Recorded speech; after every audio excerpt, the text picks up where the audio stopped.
start with appearances. Government, will you make appearances, please? Yes, Your Honor. Good afternoon. My name is Sara, Campbell, and today I'm joined by my co-counsel, Ms. Christina Robertson. Good afternoon, Your Honor. Good afternoon to both of you. And together we represent the state. Thank you. Hello, Your Honor. My name is Elizabeth Baldwin, and I'm joined by my co-counsel, Sheridan Hardy. Hello, Your Honor. We represent the defendant in today's case, Mr. Augie Shepard, who's constructively in court today. Good afternoon. Any housekeeping matters to take up, starting with the government? Just a few, Your Honor. First, pursuant to stipulation 8, we'd like to admit exhibits 3 through 6. Those are the witness statements of witnesses who will not be testifying. A trial is stipulated that those are admissible in today's case. Any objections? No, Your Honor, pursuant to stipulation 8. So Your- 3 through 8 are admitted? 3 through 6, Three Your Honor. 3 through 6. Okay. Similarly, Your Honor, pursuant to stipulation 10, we'd like to present exhibits 7 through 9. No objection. Okay. And pursuant to stipulations 11, exhibits 10 through 12. Is that the last group? Because we Yes. okay. Yes, the exhibits named in stipulation 11. Okay, so 3 through 12 are in? Yes, That's the offer? Yes, Your Honor. Great. One other housekeeping matter, Your Honor, since this is the first time in your courtroom, I'd just like to inquire about your preferences, moving about the well, approaching the bench, opposing counsel, and witnesses. Yeah, you have freedom of movement, but give the jury a little bit of space, and don't hover over a witness. Otherwise, courtroom's yours. Yes, Your Honor. With that, the state is ready to proceed. Just one housekeeping matter, Your Honor. Just letting you know that we've informed the government of our intent to offer character evidence on behalf of the victim in this case, Barry Capello, On what traits? on the trait of, for the trait of criminal activity. One moment.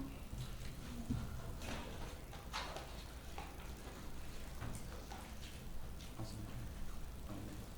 Great, thank you. One more time, I apologize. That's all right, Your Honor. We're offering those for the trait of Mr. Capello's, Your Honor, for his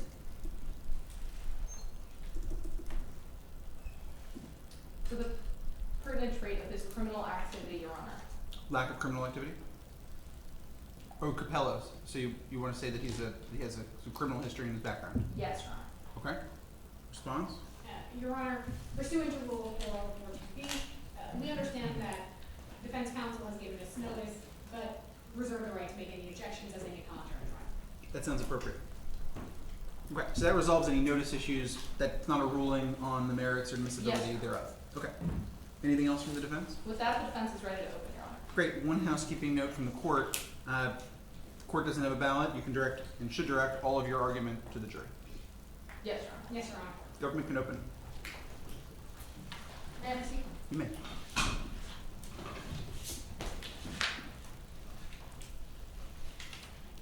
Your Honor, opposing counsel, members of the jury.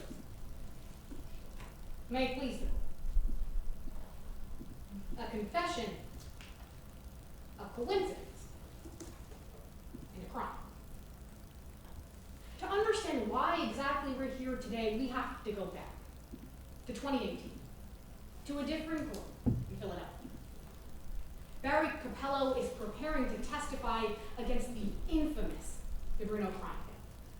He's prepared to put his life on the line to tell the truth, and members of the jury, he was prepared to talk, to name names, to name this defendant, Augie Shepard, as the head of the DeBruno crime family, and implicate his nephew in murder. When Mr. Capello took the stand, he knew he put a target on his back. So he was put in witness protection, moved across the country, and for 3 years, he thought the danger was behind him. But members of the jury, today you'll learn that a mere coincidence put his life at risk. Because today you're going to learn that in June of 2021, 3 years after he testified, he ran into that same mob boss again, the defendant. That just by pure chance, the two locked eyes on a busy street. From that moment, Mr. Capello knew his life was in danger. He calls up a deputy marshal. He tells them that he's seen his old boss, the person he's trying to escape, that he's in danger. So that brings us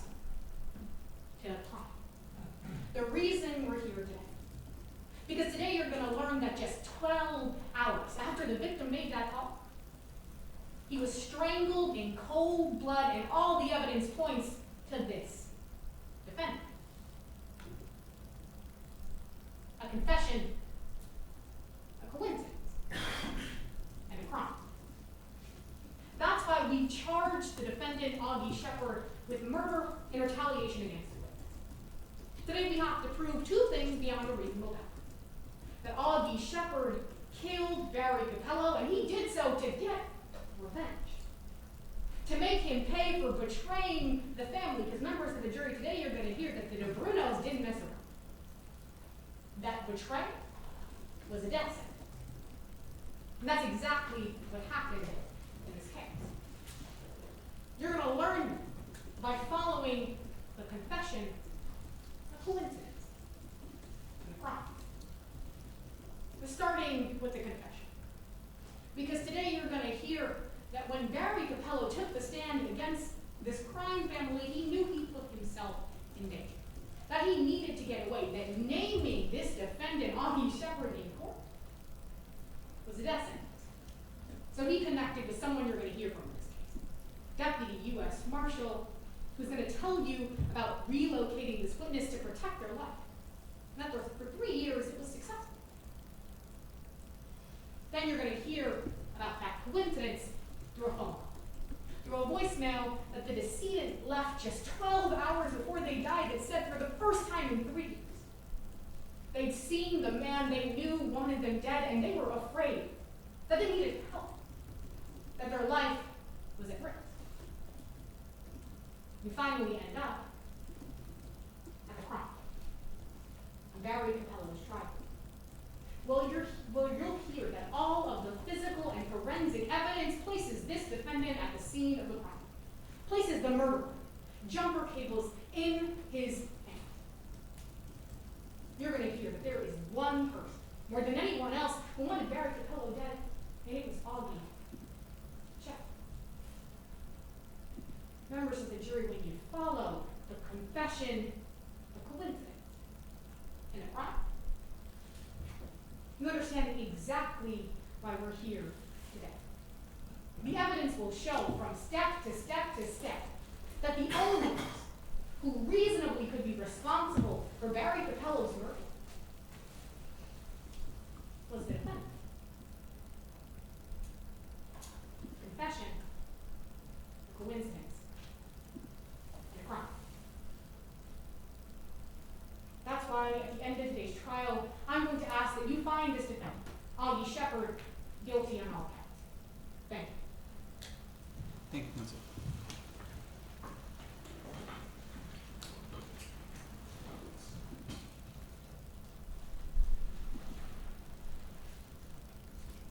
Something else? Go ahead.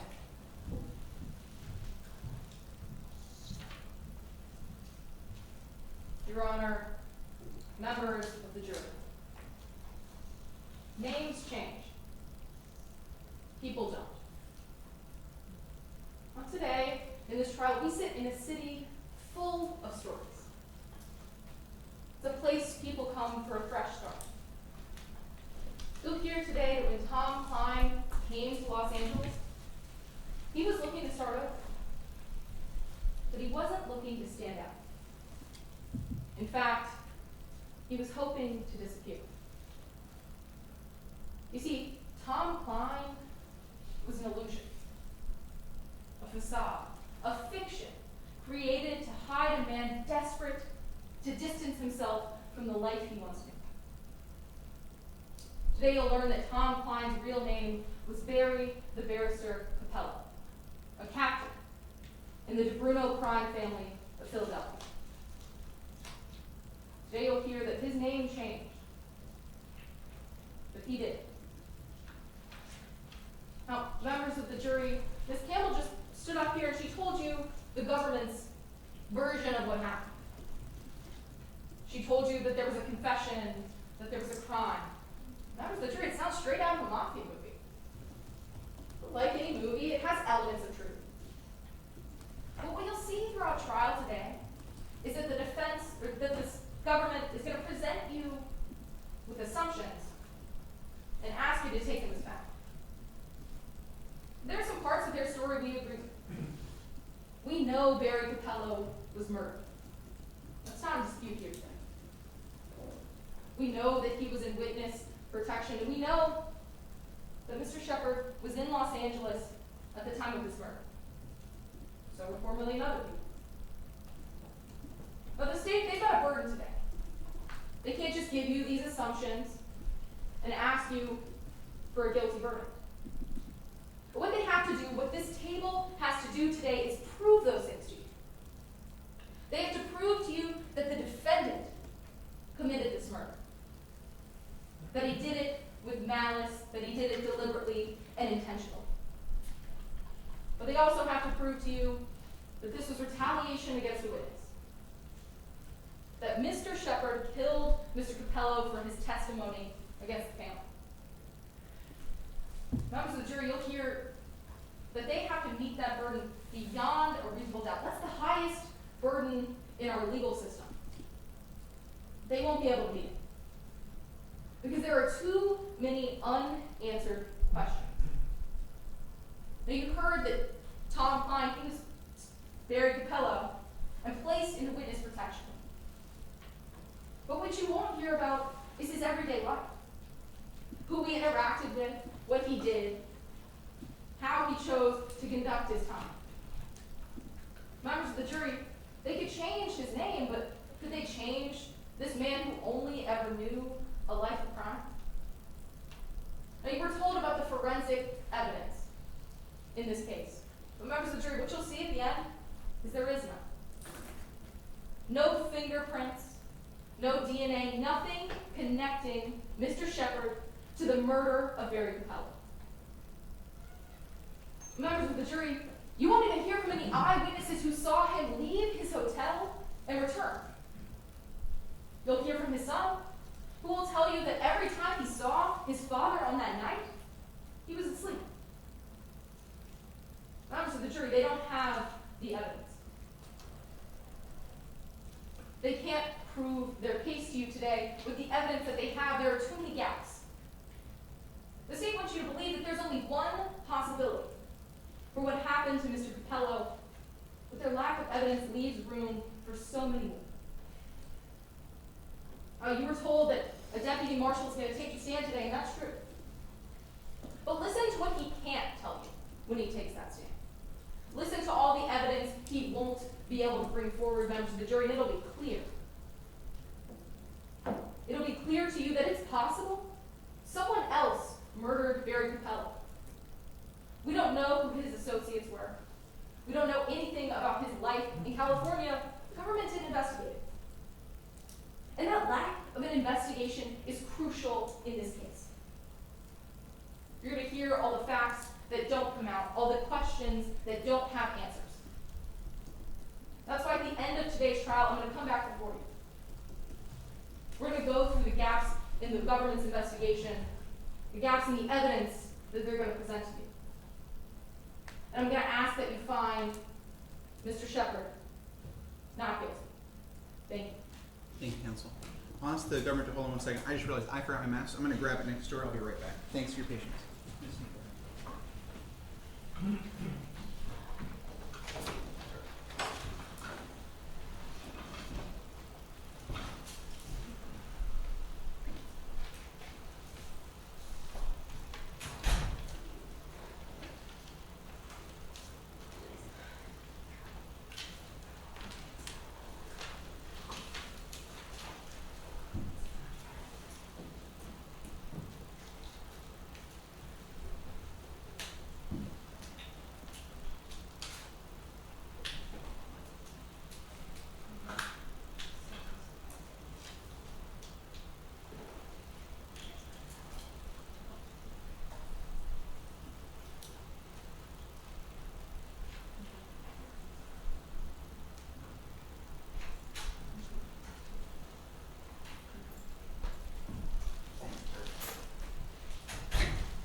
Yes, Your Honor. The state calls Deputy Marshal Conroy.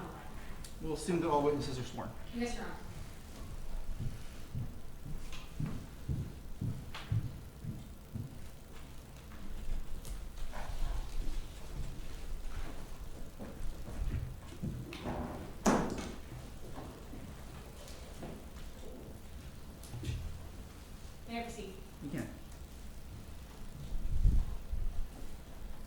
Good afternoon.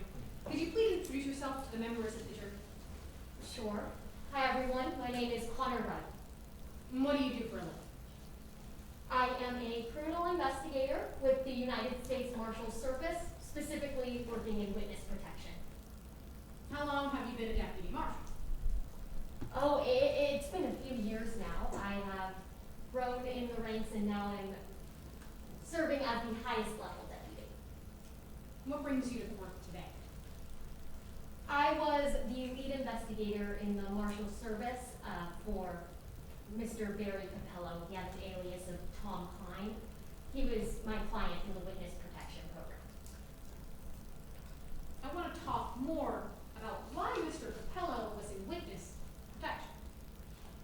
Did Mr. Capello ever tell you why he was in witness protection? Yes, he did. He had testified in a trial and confessed to being part of a criminal family group, crime group. Excuse me. What was the name of that criminal organization?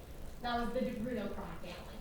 When Barry Capello testified, did he name any other members of this group? He did, yes. He named a couple members, namely what he said was the group's leader. Who did he identify as the group's leader? That would be Augie Shepard. Then I want to move on to your investigation. Because before June of 2021, did you have any indication that Barry Capello, who was in witness protection, had been compromised in any way? No, I didn't have any evidence of this sort until I received a voicemail from Mr. Capello. Would you recognize that voicemail if I were to show it to you? I would. Do you have a copy of relevant documents in front of you? I actually don't. If not, I'd be happy to make it. Thank you. Counsel, back for it. Thank you, Your Honor. Could you go to Exhibit 14? Yes, one moment.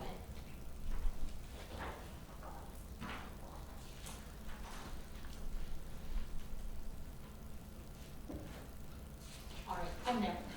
Can you tell the members of the jury what it is you're looking for? This looks like a transcript of that voicemail that I received from Mr. Capello. Does it appear to be fair and accurate? Yes, it does. Your Honor, at this time, we offer Exhibit 1. Objection, Your Honor, to hearsay. Response? Yes, Your Honor. This particular document, Exhibit 14, falls under an exception to hearsay, pursuant to 803.1, my apologies, Your Honor, which is present sense impression. In this statement, the declarant, the decedent, in this case Barry Capello, is describing a condition as soon or right after it's occurred. How do we know that? Your Honor, if you have a copy in front of you, Go ahead. if you look at, if I may make an offer. Yeah. In the text of Exhibit 14, the decedent uses the language, just walked by my office window, clearly describing an event right after it occurred. Your Honor, we can't know that just from this voicemail. We have to have foundation laid onto the record by this witness if she's going to authenticate this document and have it be a present sense impression. We don't have enough evidence before us today that this is a present sense impression. We don't have any phone records saying whether he made any calls before he called this witness. We don't have any sense of what he was doing in that time period. We have no timeline, so we can't say whether or not it's a present sense impression. Your Honor, may I be heard? Yes? Specifically, it's stipulated in this case that Exhibit 14, this call transpired at 12:50, while the decedent in this case was at work at Kline Travel Agency.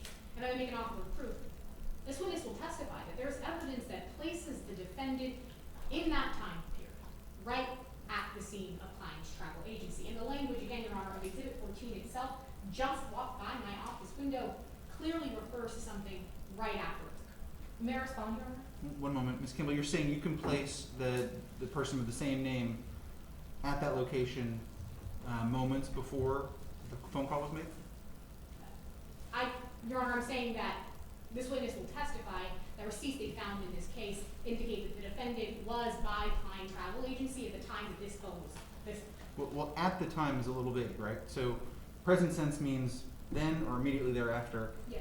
How close temporal proximity can you establish? If I may make an offer of proof. That's what I'm asking. The period of time is between 12:47 and 12:52, and you're going to hear that this voicemail was left at 12:50. Okay, I'm going to permit it pending that foundation. If you don't lay that foundation, the defense will renew their objection. Yes, Your Honor. Yes, Okay. Your Honor. So 14 is in, subject to connection. Yes, Your Honor. Would you recognize a copy of two receipts that think I would. A moment of the court indulgence. Do you have exhibits 15 and 16 in front of you? Those ones are nice and close, yes I do. Could you read for the members of the jury the time on exhibit 15? On exhibit 15, that would be 12:47 p.m. And can you read for the members of the jury the time on exhibit 16? 12:52 p.m. Now, do you know where these two locations, the location mentioned in exhibit 15 and the location mentioned in exhibit 60, were in relation to the decedent's place of work? So actually, Mr. Capello's work was right in between these two businesses. It kind of went Pomodoro, Kline Travel Agency, Harley Rhodes. And can you remind the members of the jury the time at exhibit 14? That voicemail was left for you? That was at 12:50 p.m. Thank you. Now, could you read for the members of the jury? Your Honor, I'd like to re-raise my objection to hearsay if I can be heard. Go ahead. We haven't heard any details from this witness. We have these receipts, but what we don't have is whether or not after these receipts were made, if they sat inside the lunch place and had lunch after that. We don't have a clear timeline here, Your Honor, and so we can't have a present sense impression because we don't know whether it was during or immediately following. Your Honor, may I be heard on those grounds? You know, I think the government's met the preponderance standard. If I'm going to permit exhibit 14, it's admitted. Yes, Your Honor. Yes, Your Honor. Can you tell the members of the jury exactly what Barry Capello said in this one? Yes, it says, "Call me when you get this. I think they found me. Augie Shepard just walked by my office window and we made eye contact." But I want to move to the next steps in your investigation. Anywhere in your investigation, did you come across a time frame in which Mr. Capello was murdered? Yes, I reviewed an autopsy as part of my investigation, and that was the time of death as between midnight and 1 a.m. And how many hours transpired between when this voicemail was left and when the decedent was murdered? Give or take 12 hours. In the course of your investigation, were you able to identify a cause of death? Yes, in that same autopsy, the cause of death was strangulation, and they found some jumper cables. Now, I want to talk more about those jumper cables. Throughout the course of your investigation, did you ever find any evidence that the defendant had access to jumper cables? I did, yes. How did you find that? So once I had seen this voicemail from Mr. Capello, I wanted to look into evidence of if Augie Shepard actually was in Los Angeles at the time, and part of that was talking to rental car companies. I subpoenaed some of them, and one sent me a letter back saying that Augie Shepard had rented a car from them. Did they indicate if that car had jumper cables inside? It actually didn't have any jumper cables. Did they indicate any company policy about the existence of jumper cables inside their rental vehicles? Yes, in that letter, they told me that they have the same brand of jumper cables, a nylite black and red style, in every single car that they rent. Did you recover nylite black and red jumper cables anywhere else in your investigation? The scene of the crime. Would you recognize those jumper cables if I were to show them to you? Yes. Your Honor, let the record reflect that I'm approaching the witness, opposing counsel, and witness in turn, with exhibit 25.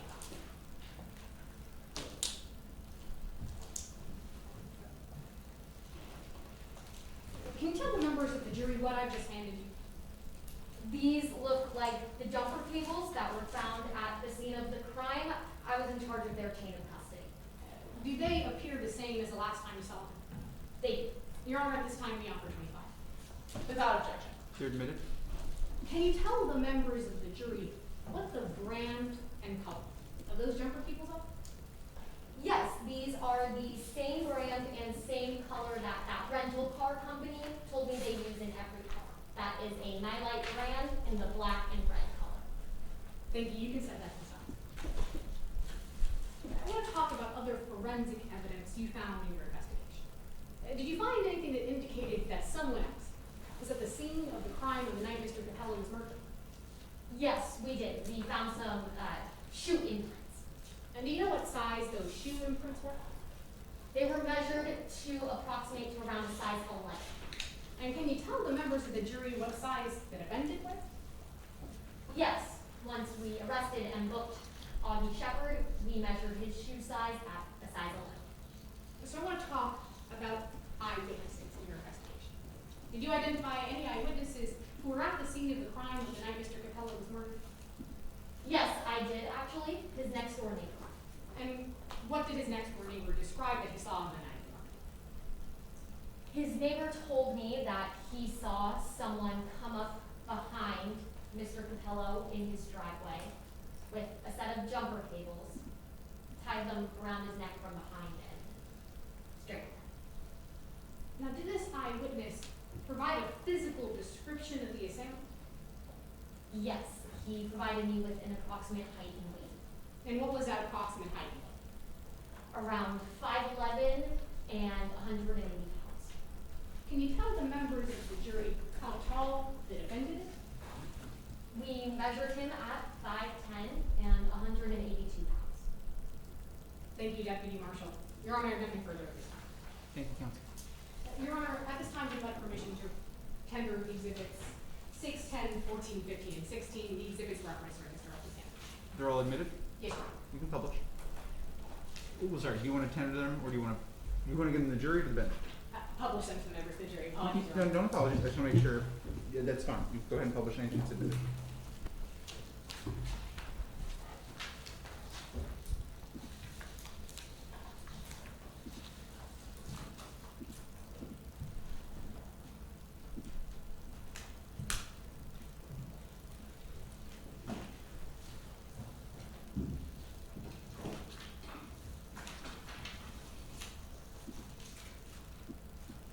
You can cross. Yes, Your Honor.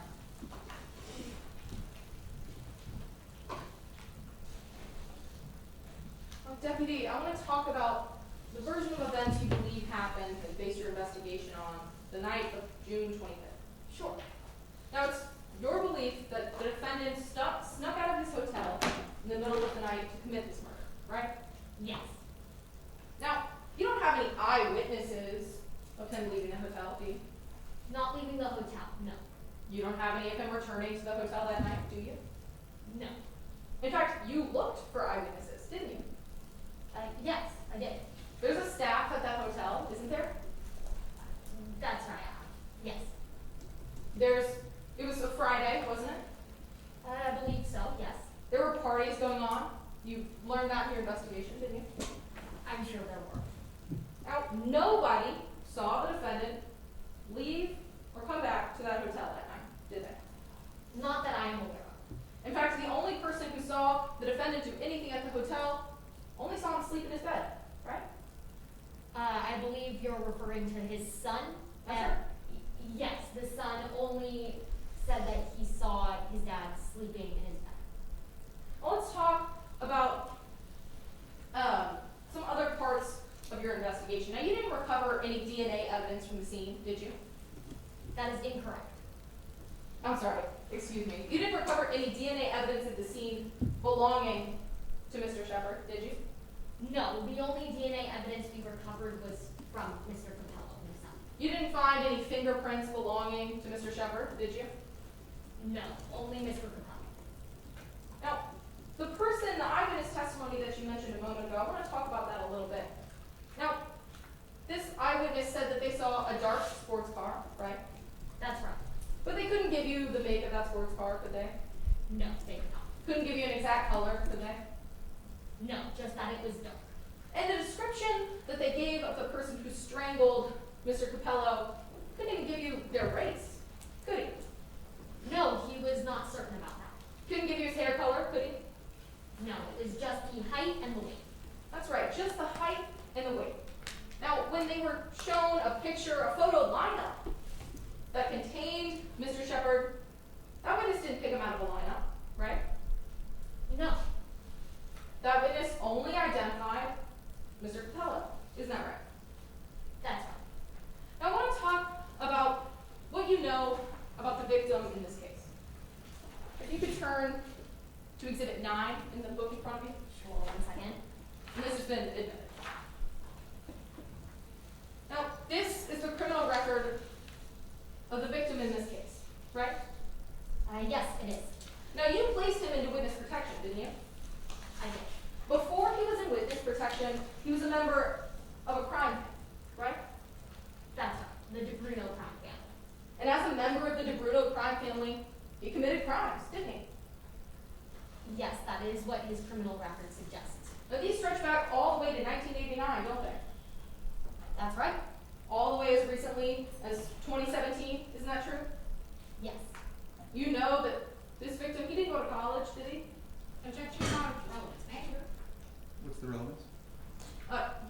talking about the life of this victim. The only life he ever knew was working with the DeBruno crime family committing crimes. That's important for the jury to hear because it's our contention as the defense today that he may have made enemies continuing that same life of crime in Los Angeles, who had the same kind of motive as the defendant in today's case to harm him. Your Honor, may I be heard on this, correct? Yes? Opposing counsel's specific question was whether or not Mr. Capello went to college. I don't believe that goes to the probative value that opposing counsel says this potential testimony might have. I think the argument was that if the decedent didn't go to college but had a life of crime, there were fewer things that the witness could have done, and therefore more likely to continue in some sort of line where they'd be exposed to a criminal element. So what's your response to the argument? Yes, Your Honor. Specifically, because opposing counsel is referring to Exhibit 9, which lists the decedent's past criminal history, I don't believe that talking about his college experience actually adds any probative value about whether or not he'd be likely to commit crime in LA. May I respond, Your Honor? No, I think that it meets the threshold for admissibility. Yes, Your Honor. Now you set Mr. Kline, or you set Mr. Capello, now Mr. Kline, up with a new name, right? Yes, Mr. Kline. You gave him a business, didn't you? Yes, that Kline Travel Agency. But you didn't change him as a person, did you? No, that's never the goal of witness protection. Now, you didn't look into his business records in this case, did you? His business records in Los Angeles or Philadelphia? In Los Angeles for Kline Travel. You didn't look into those business records, did you? No, I didn't see a need to do that. You didn't look for any outside sources of cash flow, did you? No. You didn't interview people who knew him, did you? I did consider alternate suspects from his life in California, but I did not conduct formal interviews of them. I just looked at other evidence. So that's a no. You didn't interview any of the people who were close to him, did you? No. Now, in this case, you found evidence that the defendant's son left the hotel that night, right? Yes. Now, when the defendant found, and you're contending that the defendant woke up in the middle of the night, right, I am. to commit this murder. That's exactly right. But the defendant, when he woke up and his son wasn't there, he didn't call the police asking about his son, did he? I did not see a phone record. You found no evidence that he looked for his son.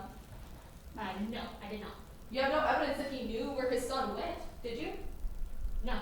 So it's your contention today that he woke up, found his only son missing, and just went out and committed a murder? Objection, Your Honor, to attorney testifying. May I be heard? Okay? Your Honor, I believe the opposing counsel just testified that the defendant woke up in the middle of the night and found his son missing, but we actually haven't heard anything on the record to suggest that that was true. May I respond, Your Honor? Yes.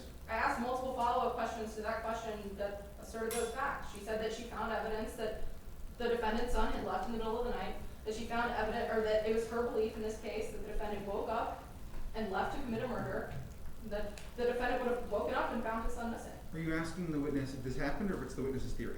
If it's her theory. I'll allow that question. And I don't recall whether that was the question, but if that is the question, go ahead. Yes, Your Honor. It's your theory in this case, the defendant woke up in the middle of the night, finds his only son gone, and then just went out and committed a murder, right? It's not quite as simple as that, ma'am, but it is my theory that he left the hotel and committed the murder. Now, let's talk about what happened after he left the hotel. Now, you would agree with me that when you put Barry Capello into witness protection, you didn't put his house under his name, did you? No, that was all under Tom Kline. You didn't put his house under his name, Tom Kline, or his name, Barry Capello.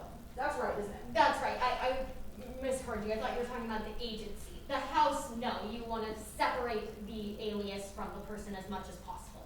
That's right. So neither his alias nor his actual name were registered on his home. That is correct. It wasn't in the yellow pages, was it? No. It wasn't online, was it? No. You found no evidence that the defendant tried to Google this person, Tom Kline, did you? No. You never found that he did any research on where this person lived, right? No, I did not find that evidence. Well, the evidence that you have is that he had eye contact with this man for just a second, right? I have a bit more evidence than that. Well, his only interactions, let's say, with this man he now knew as Tom Kline was eye contact through a We didn't find any evidence that he had any other people researching where Tom Kline lived, right? No. You have no evidence that he knew how to find Tom Kline at all, do you? Besides that interaction at the travel agency, no. I have no further questions for this witness.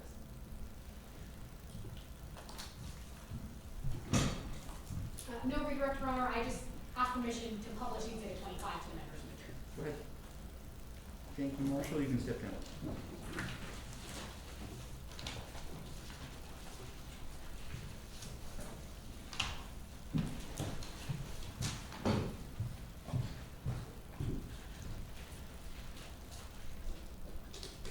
Ms. Campbell? Yeah, my apologies, Your Honor. At this time, the state's residence spaces. Okay. All right, we'll move to the defense case. Yes, Your Honor. The defense calls Lauren Shepard.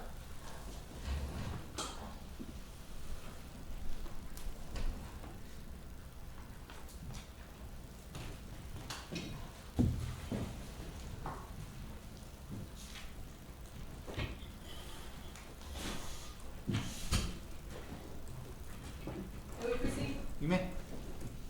Please introduce yourself to the members of the jury. Hello, my name is Lauren Shepard. Mr. Shepard, can you tell us why you're here in court today? Yeah, I mean, they're saying that my dad, Augie, he killed my Uncle Barry. Now, I want to talk specifically about a trip that you took with your father in June of 2022. Do you remember, 2021, do you remember that trip? Yes, ma'am. We were going down to California to look at different schools. I just graduated high school a couple months ago, actually, and my top picks were all in California. UCLA was my number one, so we went there and a couple other places. Let's talk about when you were in LA. What did you do that day?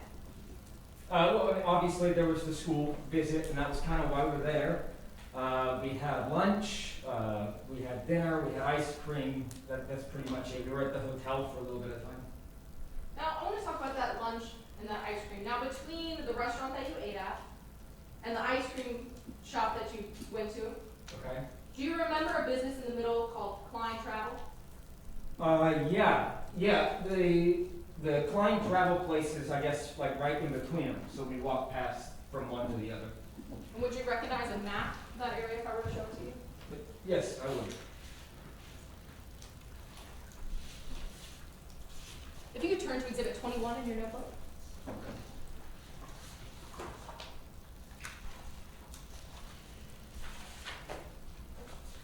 Okay, 21.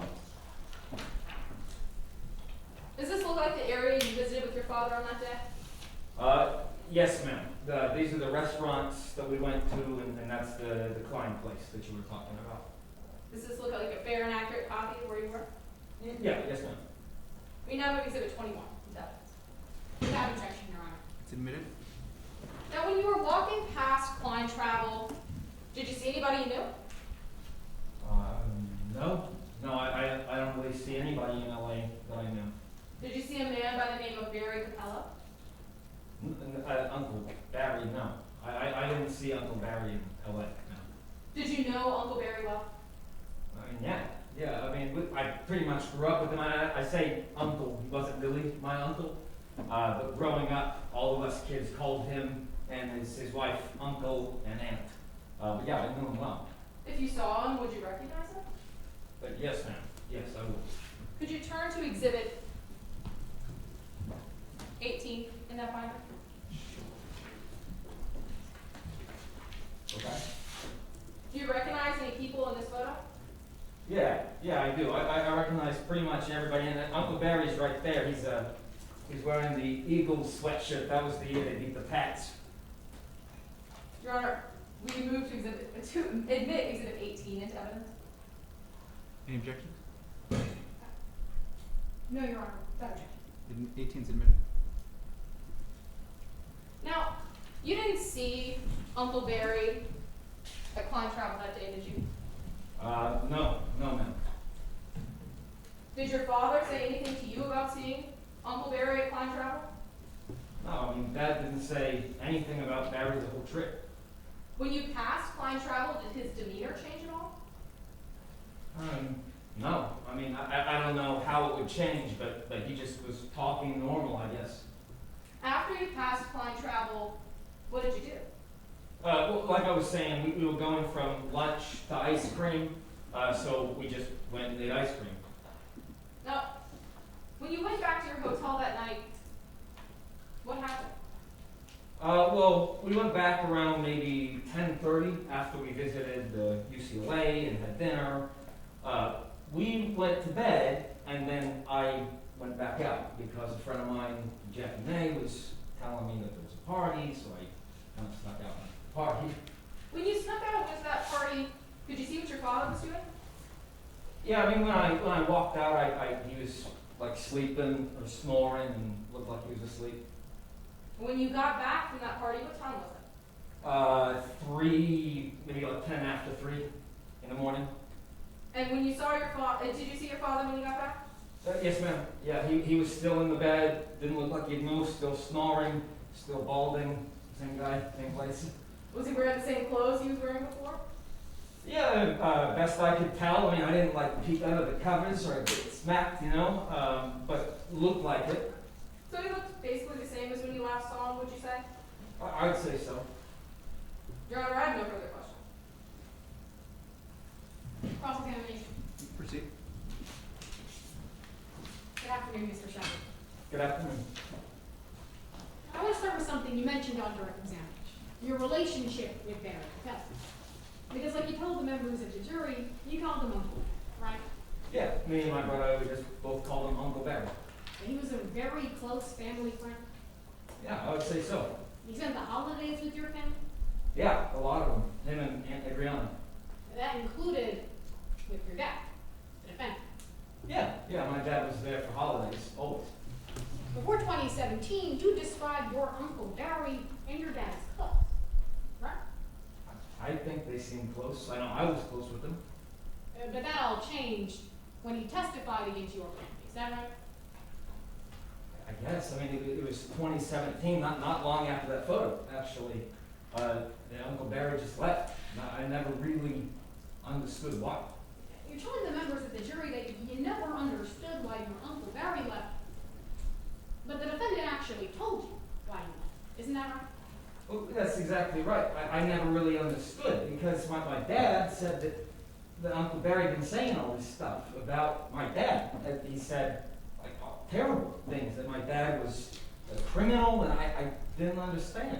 I want to be clear about exactly what Barry Capello said about your dad, the defendant, before he died. In court, he implicated your dad as a member of a crime organization, right? Yeah, that's what my dad said. He said that Uncle Barry got caught with drugs, and then all of a sudden he started saying that my dad was like in the mob or something. But he didn't only talk about your dad, he talked about your cousin, right? Yeah, my dad and my cousin. Your cousin Enrico, that was your dad's only nephew, right? Yes, ma'am. That's my only boy cousin. You described them as incredibly close. My dad and Ricky? Yes, your dad and Enrico. Yes, yeah, they were close. After Barry Capello testified against your cousin, he went to jail for murder. Isn't that right? Yes, ma'am. Yeah, he did. You said your dad was devastated. Is that right? Yeah, I mean, it was like he was losing another son. You said that after Barry Capello testified against the defendant and against your cousin, that your dad seemed more devastated than when his own mother passed away? Yes, ma'am. I mean, he just seemed heartbroken. I don't know why Uncle Barry would say that. I don't know if he was having problems with the drugs or whatever, but my dad was devastated. So bringing me back to my question, more devastated when his own mother passed away? Yeah, I thought he seemed even sadder when Grandma died. So when I talk about why you're here today, because you're here testifying on behalf of your father, right? Yes, ma'am. I was there in LA. I'm here to say what I know about what happened. But today it's not the first time you've been asked about this case, am I right? You are right. Yes, I answered some questions for Officer Wright, I think. You were interviewed about what you knew by Deputy Marshal Wright, isn't that right? Yeah, I'm sorry. Deputy Marshal. Yeah. And Deputy Marshal Wright asked you if you spent that entire day before Barry Capello died with your father, right? Yes, ma'am. When Deputy Marshal asked you if you were with You lied. That's right, yeah. I know it wasn't right, but at first I didn't want to talk about the party that I went out to. I mean, I was 17 then, 18 now. Either way, not old enough to go to the party that I was at. So I didn't want to say anything. Bringing you back to my question, you lied to a deputy U.S. Marshal when asked what you knew about this case. That's right. At first I said that I never went out to a party or anything. And then I said, actually, yes, I did. Now, you were here in court today when that same deputy marshal took the stand, right? No. Is it your testimony that you weren't here in court today when that deputy marshal took the stand? Yes, ma'am, I just walked in. Your Honor, point of order, because Rule of Evidence 615 actually wasn't enacted into evidence at the beginning of this case, because neither party requested that the witnesses in this case be sequestered constructively, Mr. Shepard would have been here when that testimony was offered. That's my recollection as well. Counsel for the defense? That's right, Your Honor, we didn't enact 615. Right, okay.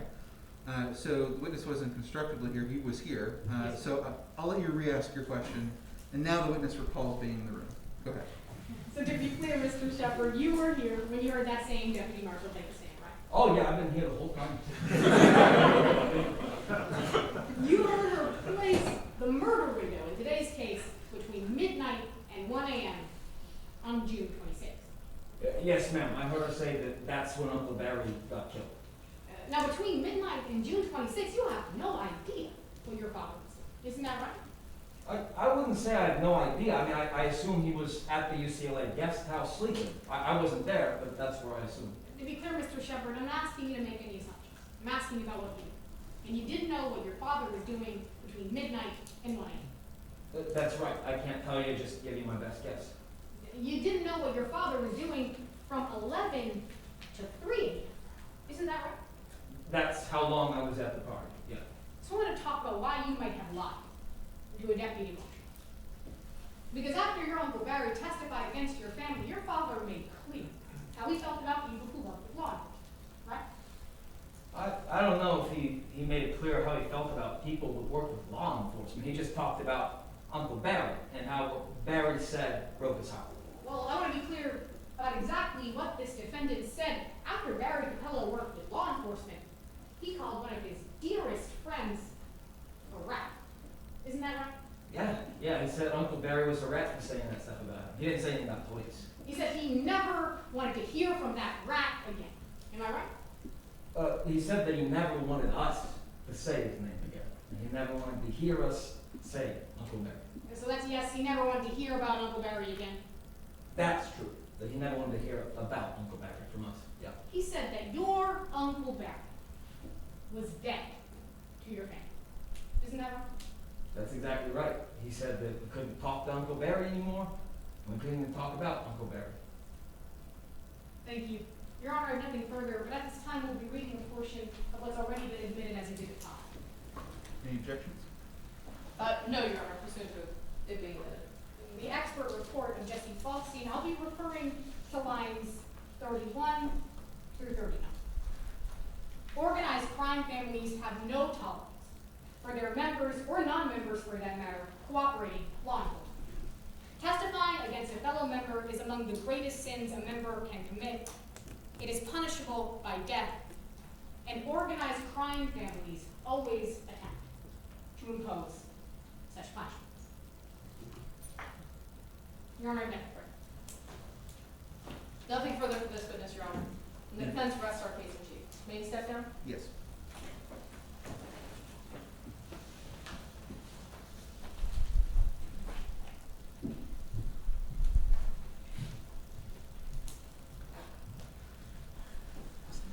Ms. Campbell, would you like a moment to compose your notes for closing argument? Yes, Your Honor, if I have a moment to retrieve some evidence from the You take your time. Go ahead.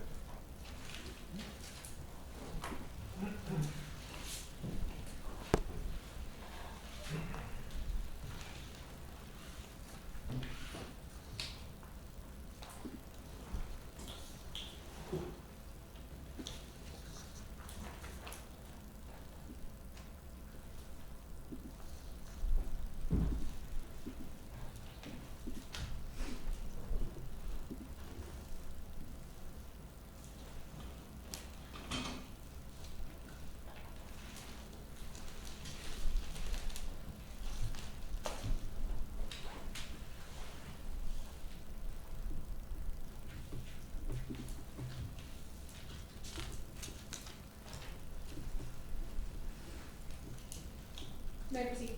Yes. Your Honor, opposing counsel, members of the jury. May it please the court. A confession, a coincidence, and a crime. Throughout trial day, the defense has tried to convince you that somehow Barry Capello, the victim in this case, is the one who should be on trial. That he lived some life of crime in LA that would make him a target for murder from just about anyone.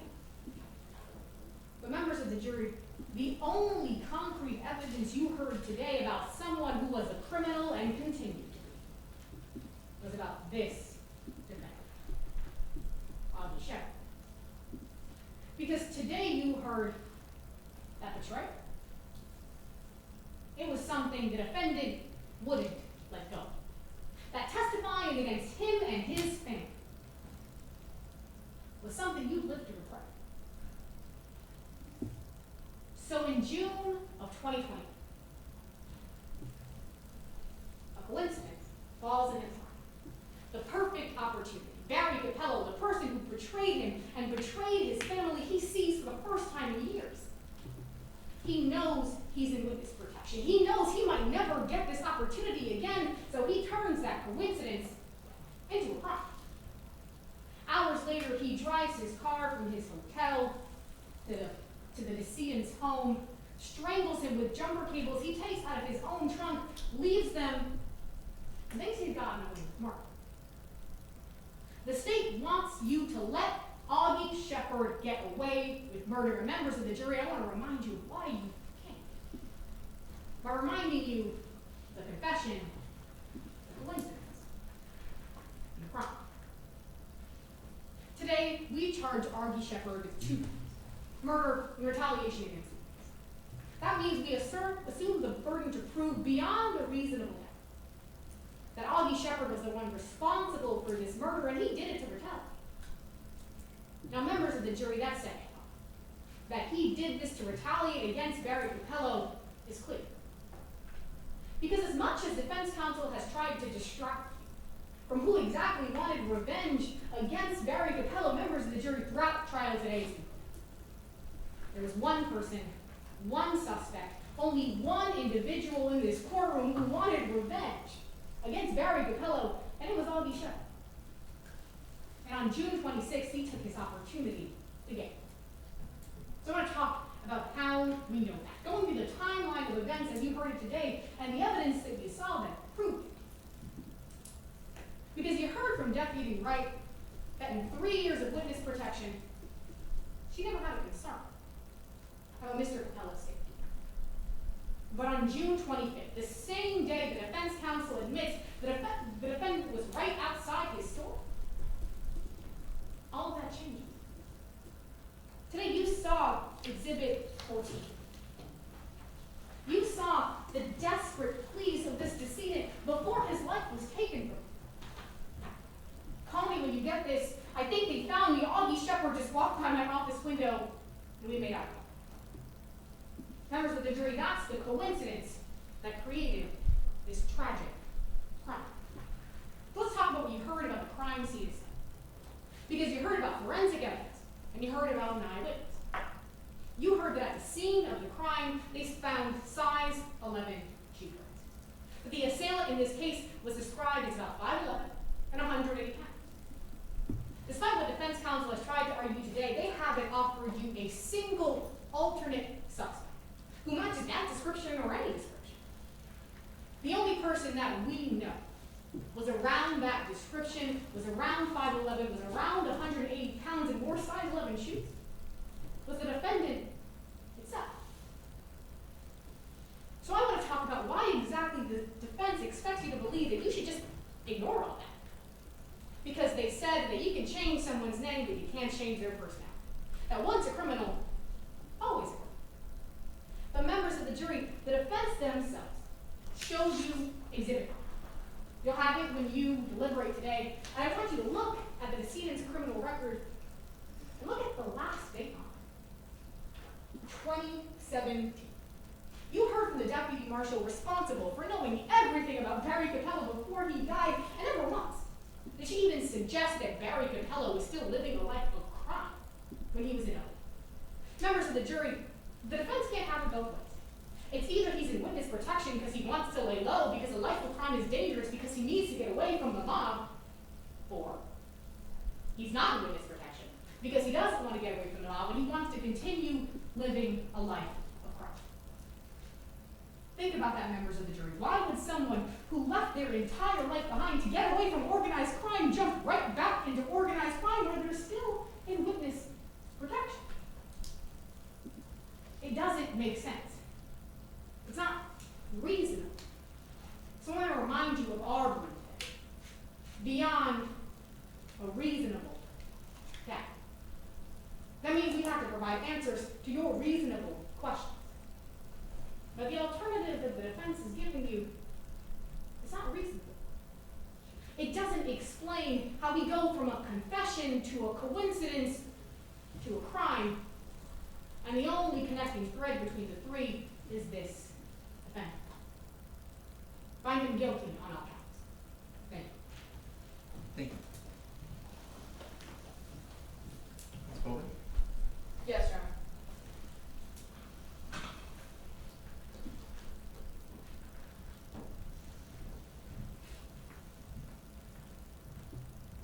Your Honor, members of the jury, names change, but people don't. Now, you've heard a lot of the word coincidence from this table today. Coincidence is something you can't explain. And there are a lot of things about the state's case that they can't explain. Jumps that they're asking you to make from one thing to another have no connection. No connection that they found in their investigation. Members of the jury, let's think about the actual evidence of this case. Let's think about the timeline that the state wants you to believe, that they need you to believe. Well, members of the jury, they want you to believe that it was a coincidence Mr. Shepard came to LA and looked right into the eyes of one of the people who betrayed him. That he hated this person so much that he had been stewing in anger for 4 years over what this man had done. But you heard the testimony of Lauren Shepard. When he took the stand today, he told you that when they walked past Kline Travel Agency that day, he and his father, nothing about his father's demeanor changed. In fact, he didn't even see his father look through the window. Members of the jury, he waited hours and hours, according to the state, to go find Barry Capello and murder him. Let's talk about what happened that night. You heard from Lauren Shepard that he went out to a party, that he left, and he never told his father where he was going. He was gone in the middle of the night. Now, this is a man who the state is telling you, the government's telling you, loved his family so much that he would kill for them. But they want you to believe this same man woke up in the middle of the night to find his only son gone and just didn't do anything. Didn't look for him, didn't call him, didn't go out and search for him, didn't do anything. That he just left, committed a murder, and came back and was under the sheets dressed in the exact same way, laying in the exact same position as when his son left. Members of the jury, it's not a coincidence. It just doesn't make any sense. They also want you to believe that Mr. Shepard could find Barry Capello after he changed his name, after his house wasn't even in his name, his old name or his new one. He wasn't online. He wasn't in the yellow pages. He was a ghost. You heard that from the deputy marshal who testified today. The goal of witness protection is to make people hard to find. Now, what evidence did we hear today that Mr. Shepard was able to find Mr. Capello? What evidence do we have that he looked? We didn't hear anything about how it was possible for him to find this man. Members of the jury, it's not a coincidence. It just doesn't make any sense. Members of the jury, they're asking asking you to make leaps. Even far into the night, the forensic evidence just isn't there. No DNA, no eyewitnesses who can truly put Mr. Shepard at the scene of the crime. They told you about this eyewitness who supposedly can identify the defendant, but he can't.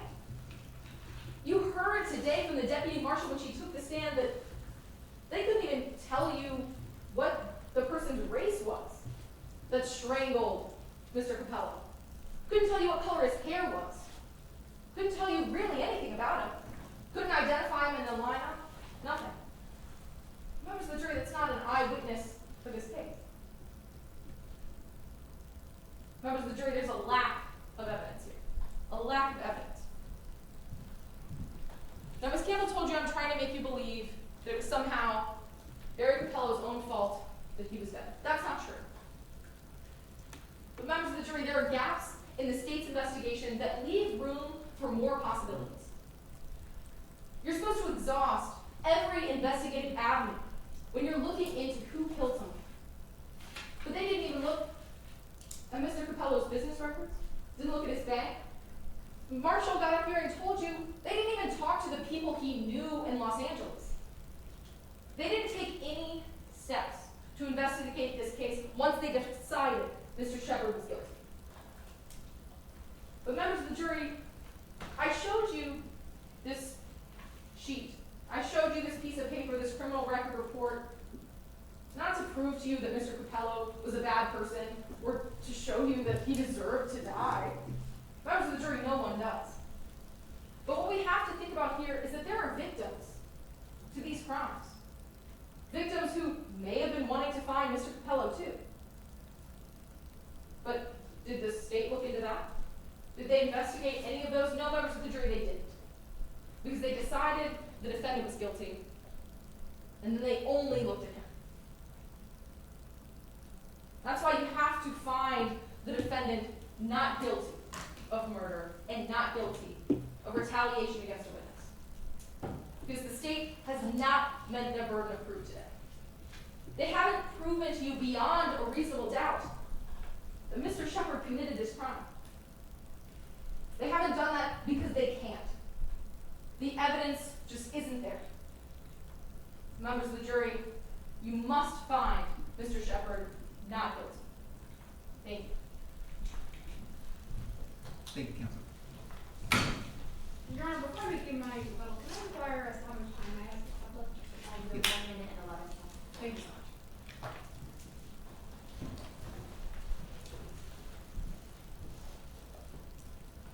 May I proceed? You may. The defense counsel is right about that. They don't have a burden in today's case, but members of the jury, if they offer you an alternative, you're allowed to ask if that alternative is reasonable. Because defense counsel just told you there's no way Augie Shepard could have done this. How would he know where he lived? You're telling me that it was impossible for this defendant to find out where Augie Shepard lived, but possible for anyone else to find. That anyone else on that criminal record they just showed you, any other alleged victim, could easily find Barry Capello, but the defendant couldn't. Members of the jury, opposing counsel talked a lot about coincidences. I want you to ask yourself, is it a coincidence that the murder was found in the defendant's car before it was discarded by Barry Capello's lifeless body? Is it a coincidence that on the same week that Barry Capello is brutally murdered, his biggest enemy just so happens to be in town? Members of the jury, the movement from a coincidence to a crime is one that's irrefutable. Find this defendant guilty. Thank you. Thank you, Counsel. All right, the matter is submitted to the jury. I'm going to ask the timekeepers to step out of the jury box, give the jurors some room to complete their verdict forms. Normally I would stick around, but I'm going to make sure everything's running smoothly. I'll just say it was a pleasure to preside over the trial. You're both superb. It's the first time I've gotten to see you both perform in person, and it was a treat. So thank you very much. Let's give these two and these four a round of applause.